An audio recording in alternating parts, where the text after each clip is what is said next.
കഴിഞ്ഞ ദിവസം ഒരു സ്ത്രീ എന്നോട് കുറച്ച് കാര്യങ്ങൾ പങ്കുവച്ചു കേട്ടോ.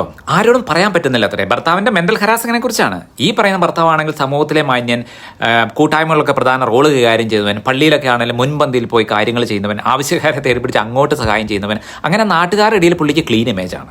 എന്നാൽ ഈ ലോകത്ത് ഈ മാന്യന്റെ യഥാർത്ഥ സ്വഭാവം അറിയാവുന്ന ഒരേ ഒരാൾ ഈ ഭാര്യയാണ്.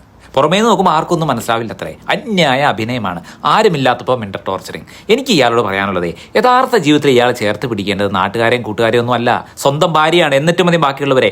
അല്ലാതെ മറ്റുള്ളവരുടെ മുന്നിൽ ക്ലീൻ ഇമേജ് ഉണ്ടാക്കിയിട്ട് ഒരു കാര്യമില്ല. നിങ്ങളിന്ന് കിടന്നു പോയാൽ, വയ്യാണ്ട് വന്നാൽ നിങ്ങളുടെ കൂടെ നിൽക്കേണ്ട ആൾക്കാണ് നിങ്ങൾ ഏറ്റവും കൂടുതൽ സ്നേഹവും കരുതലും കൊടുക്കേണ്ടത്. എന്നിട്ട് മതി നാട്ടുകാരെ സേവിക്കൽ.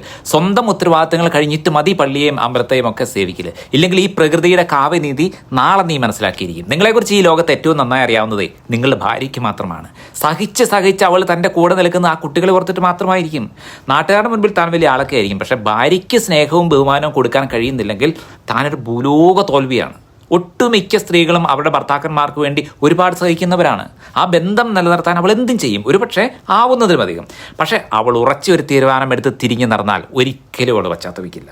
ഒരു മാലാഖയായ ഭാര്യയാണ് നിങ്ങൾക്ക് വേണ്ടതെങ്കിൽ ആദ്യം നിങ്ങളുടെ വീട്ടിലൊരു സ്വർഗമുണ്ടാക്കണം. കാരണം മാലാഖ നരകത്തിലല്ല ജീവിക്കുന്നത്. പീഡനങ്ങളുടെ കൊട്ടാരത്തിൽ രാജ്ഞിയായിരിക്കുന്നത് നല്ലത് അന്തസ്സും മനസമാധാനത്തോടെയും ദരിദ്രയായിട്ട് ജീവിക്കുന്നതാണ്.